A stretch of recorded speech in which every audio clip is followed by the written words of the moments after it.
E depois de um longo dia de trabalho, chegou a hora de fechar o expediente.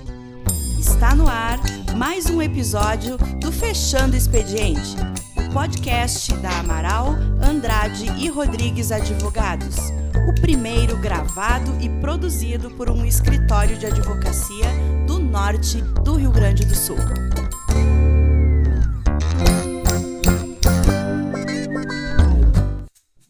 Olá, boa tarde pessoal, boa tarde amigos que acompanham o nosso podcast Fechando Expediente. Hoje estamos num formato um pouco diferente, gravando áudio, mas também estaremos gravando o vídeo, mas também estaremos captando o áudio, né, para colocar nas nossas plataformas do YouTube, do Spotify e também no Instagram. O episódio de hoje é o episódio número 9 e a gente vai tratar um pouco sobre a responsabilidade do engenheiro e do responsável técnico ambiental em eventual dano ambiental e como que o advogado e o responsável técnico podem atuar em conjunto justamente para evitar alguns desastres, alguns danos ambientais que a gente recorrentemente vem vendo nas mídias. O nosso convidado de hoje é um convidado muito especial, um parceiraço nosso aqui do escritório, engenheiro ambiental, o Augusto Henkemeyer. De imediato já vou passar a palavra para ti, Augusto, para que tu se apresente, fale um pouco da tua carreira, né, da tua formação, e para que tu divida conosco aí um pouco da tua perspectiva justamente sobre isso, como que o advogado e o engenheiro podem trabalhar em conjunto para evitar responsabilizações por dano ambiental e isso aí. Boa tarde, Augusto. Boa tarde, William. Primeiramente, agradecer o convite aí. É uma honra estar participando desse podcast de vocês, um podcast super tranquilo, muito leve, muito bom de escutar e acompanhar. Então, eu sou Augusto Henkemeyer, sou engenheiro ambiental formado pela UPS. Atualmente eu trabalho com a parte de operação e start de estações de tratamento de água e de esgoto, né? E sou um dos fundadores, né, junto com meu pai, do EfluentCast, que é um podcast voltado totalmente à parte de tratamento de águas e efluentes e assuntos dessa área, né? Então, William, sobre esse assunto, cara, eu acho que a gente pode começar conversando sobre o que eu entendo que é uma das coisas mais importantes, que é a parte de contrato, né? A gente, na faculdade, tem, sim, matérias de legislação ambiental, para entender um pouco como funciona, mas quando a gente vai prestar um serviço, a gente precisa ter muito claro qual é a função do engenheiro ambiental naquela situação, qual é a função do contratante, né? E como que a gente vai dividir as responsabilidades, né? Eu me considero bom na parte ambiental, então o que tiver que fazer na estação de operação, alguma melhoria, é nisso que eu vou me focar, né? Só que eu particularmente sinto muita falta de, poxa, aconteceu alguma coisa, é culpa minha, é culpa do cara, eu passei uma dica e talvez a pessoa não seguiu. Então, aonde que fica essa responsabilidade de cada pessoa, né? E a gente não é treinado, não é estudado para fazer um contrato na hora de prestar um serviço que, de fato, deixe isso bem claro, né? Às vezes a interpretação de contrato não vai ser a mesma, né? Então, acho que esse é um ponto-chave para a gente trabalhar em parceria, né? Então, a gente não precisa ser o expert em tudo, né? Eu acho que cada um pode trabalhar melhor na sua área e eu prefiro focar na parte da estação e, com toda certeza, prefiro ter um advogado trabalhando junto para que a gente possa fazer o serviço da melhor maneira possível, né? De uma forma mais tranquila, mais leve e que atenda à necessidade das duas partes, né? Quem está prestando serviço e quem está recebendo esse serviço da gente, né? Exato. Muito legal essa colocação que tu fez, Augusto. Realmente, eu acho que para a gente evitar problemas, a contratualização das negociações, eu acho que é fator principal de todo o negócio, né? É muito importante que tanto o empresário, né, que vai instalar uma estação de tratamento, quanto o engenheiro responsável pelo projeto, que vai executar o projeto ou que vai fazer a manutenção periódica daquela estação, é muito importante que esse contrato seja muito bem redigido, que contenha detalhes de o que cada parte é responsável, né? Claro. O que o engenheiro pode fazer, o que o empresário vai fazer, quando que ele tem que entrar em contato, deu um problema aqui na minha máquina, né? Quando que ele tem que entrar em contato. Eu acho que isso é fundamental, essa análise, e fazer o contrato bem pormenorizado. A gente evita muita responsabilização pelo contrato, dizendo, quando a demanda chega no judiciário ou chega no Ministério Público, o engenheiro, no teu caso, né, Augusto, pode mostrar, essa responsabilidade não era minha. O contrato diz que eu não precisava fazer isso, quem tinha que fazer isso era o empresário, era a equipe dele, era o consultor, né, e não o engenheiro que efetivamente assinou aquela área, claro, que fez o projeto. E, cara, assim, se for até para usar um exemplo prático, talvez deixar mais visível, vamos supor que eu vá atender um laticínio, por exemplo. E aí a gente vai fazer um contrato de prestação de serviço e etc. E esse laticínio vai exigir que a estação que eu projete para ele, ou a estação que ele tenha, atenda aos padrões legais, né? Então, os padrões que a FEPAM colocou como padrões de lançamento. Ele precisa atender aqueles parâmetros, naqueles valores, para poder lançar o efluente tratado dele. Só que, assim, na área ambiental, a gente sabe que, principalmente em laticínios, a estação ela não é feita para tratar soro de leite, por exemplo. Então, se a empresa joga soro de leite na estação, eu não vou conseguir atender aqueles parâmetros. Então, como que eu vou colocar isso num contrato sendo... Entende?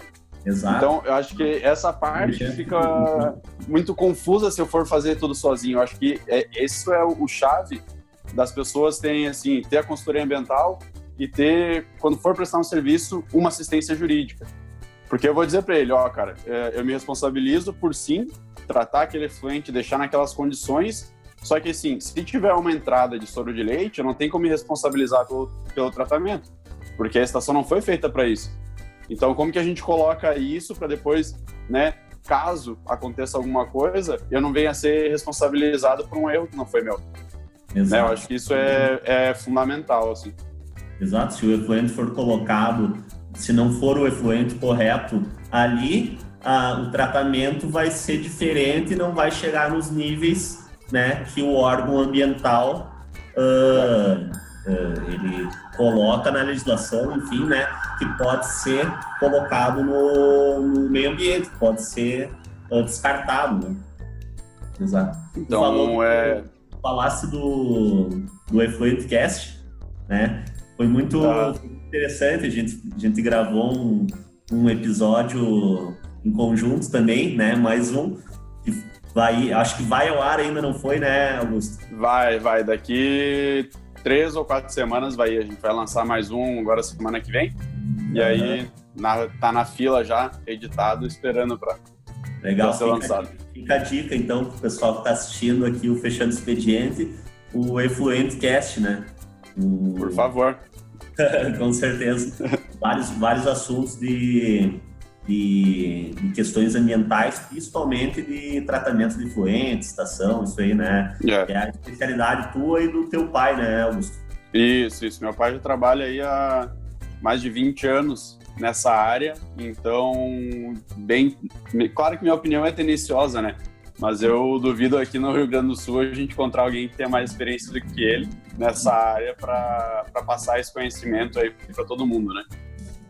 Marcelo é professor também da Universidade de Passo Fundo aqui, né? Tem alguns conhecidos que estudam engenharia ambiental aqui na UPF e já ouvi falar muito bem do teu pai. Eu tenho certeza que sim. E, cara, acho que vamos até trazer outra linha de assunto, se for ver, hoje em dia a gente está muito numa onda tecnológica, né? Ainda mais pelo período que a gente está passando, muita coisa começou a se transformar em imagem, compartilhar conteúdo, Instagram, vídeo, etc. Então, na engenharia, a gente tem muita tendência de trabalhar com coisas práticas, né? Então, a gente quer ver as coisas acontecendo. E aí eu acho interessante, porque tem muitos canais que chamam a atenção porque eles podem mostrar como uma estação funciona, né? Então, até queria, se tu puder falar um pouquinho disso, de alguma maneira, e nisso a gente volta da importância de um contrato e uma parceria entre engenheiro e advogado, de como a gente pode fazer, de certa forma, a divulgação visual de um trabalho sem que prejudique a imagem ou sem que ligue, né? Como que tem que ser feita essa transição, por exemplo, entre eu, prestador de serviço, a empresa que está recebendo meu serviço e eu usar aquele case, né, para divulgar o meu serviço. Claro, colocar esse projeto no teu portfólio, né? Isso também é uma questão que vai além de direito ambiental, né? É uma questão de direito de imagem e de propriedade intelectual, material, enfim. É o projeto que tu executou, tu engenheiro, né? Mas que tu foi contratado para fazer aquele projeto, né? Enfim. Mas isso é uma questão muito importante que eu acho que com a contratualização correta a gente consegue evitar qualquer problema.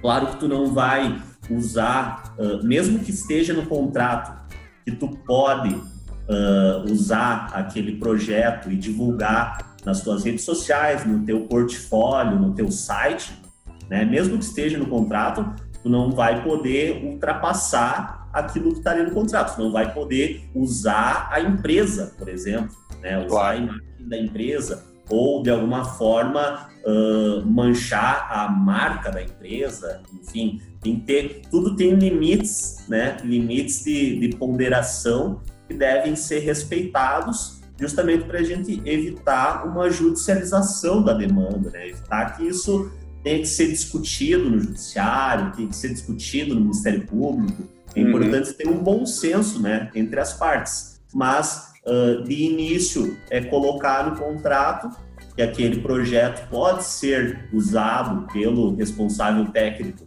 para o seu portfólio, o portfólio da consultoria que tu trabalha, né?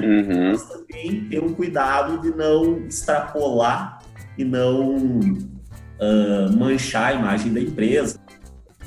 E então, vamos voltar, acho que até um pouco, a gente comentou naquele episódio que a gente gravou junto, né, pelo Efantcast. Acho que é interessante a gente comentar aqui de novo, que é a questão do seguinte: a gente está em uma estação de tratamento, por exemplo, e aí em um final de semana ou algum dia assim, acontece algum acidente, né? Acontece alguma coisa que não foi orientada a ser feita, né? Eu, como responsável técnico, tenho o meu nome naquela estação, né? Então, acho que seria interessante falar um pouco dos cuidados que teria que ter para, se alguma ação for tomada sem o meu conhecimento ou sem a minha aprovação, indicação de tal ação, como que eu cuido para que isso não venha a me ligar, né, com essa ação, que eu seja responsabilizado por isso, sendo que eu não tive participação direta com isso. Claro, tu não teve participação direta porque pode ter acontecido num momento que tu não estava ali, enfim, né? Isso, um momento de ausência, digamos assim. Ou até mesmo de noite, enquanto a empresa está funcionando, enfim, ou a estação está funcionando, mas pode acontecer alguma coisa errada, sair do percurso e ocasionar algum acontecimento, né, que não estava sendo esperado. Mas aí, eu acho que eu comentei contigo na gravação do Efantcast, Augusto, eu acho que o principal é a gente formalizar isso e contatar o órgão ambiental, seja ele a FEPAM, ou seja a Secretaria de Meio Ambiente, enfim, o IBAMA, contatar o órgão que faz a fiscalização dessa atividade para mostrar que houve alguma coisa fora do normal. Claro, responsabilidade do empresário chamar o responsável técnico para ver o que aconteceu, né? O que deu errado, né? O que não foi, o que saiu do trilho, e informar o órgão técnico, né? Para que seja tomada a providência, né? Isso demonstra principalmente uma boa fé tanto do empresário quanto do responsável. Porque eu te pergunto isso, né, William? É muito normal que a gente, como engenheiro ambiental, tenha mais que uma empresa como responsabilidade técnica, né? Então, tem várias empresas que têm um engenheiro ambiental na própria empresa e ele sim é responsável pela estação, então ele está lá todos os dias em 2 turnos, digamos assim. Mas é muito comum que uma consultoria ambiental, digamos assim, tem aí 3, 4, 10 empresas que estão sob sua responsabilidade técnica, né? Então, não tem como estar 100% do tempo lá, né? Então, acho que é muito interessante a gente ter essa noção dos cuidados que devem ser tomados, né? Para que não seja confundido alguma coisa. A gente fala muito hoje em dia, a gente vê muito o pessoal comentar sobre due diligence, né? Que é uma forma de tu prever o risco daquele empreendimento, né? O que pode acontecer, dá uma certa previsibilidade de risco, o que pode dar errado e qual pode ser a punição, né? E a gente analisar os contratos e as empresas com quem a gente contrata. É importante que a consultoria ambiental, tu como engenheiro, é importante que tu analise a empresa para quem tu vai prestar aquele serviço e tenha uma conversa muito franca com o empresário ou com a alta administração da empresa, né, para que eles também saibam os riscos daquilo, né, para de certa forma deixar esse trabalho mais claro, né, não sei se eu consegui... Não, acho que sim, é bem importante isso, porque já fica conversado, né, que talvez até algumas providências a partir disso já sejam tomadas, né? Isso, exato. E da mesma forma, por parte do empresário, conhecer a consultoria, né, conhecer o trabalho. Postura de trabalho, né? Postura de trabalho, exato, né? Porque é muito comum, né, tu pegar empresas que já tenham uma estação, né, implementada e funcionando. Então, muitas coisas que foram projetadas naquela estação, tu não quis que fosse daquele jeito, porque quando chegou ela já estava construída, né? Então, acho que é muito bem colocado isso que tu falou, para que tenha aí uma conversa entre as duas partes, né? O que pode acontecer, como que a gente pode evitar. E por fim, uma coisa que eu bato bastante na tecla, Augusto, que é a questão de tu conhecer as responsabilidades, né? De tu conhecer bem eu falei em conhecer os riscos, né? E conhecer os riscos da atividade econômica, sobretudo ambiental, também é conhecer a responsabilidade ambiental, né? Os princípios da responsabilidade ambiental. Cara, isso é muito importante. Saber quando tu vai ser responsabilizado, tu pode ser responsabilizado na esfera civil, assim como tu pode ser responsabilizado na esfera criminal e administrativa, né? Isso aí é um princípio constitucional, tá lá no artigo 225 da Constituição, e a pessoa que explora a atividade econômica, né?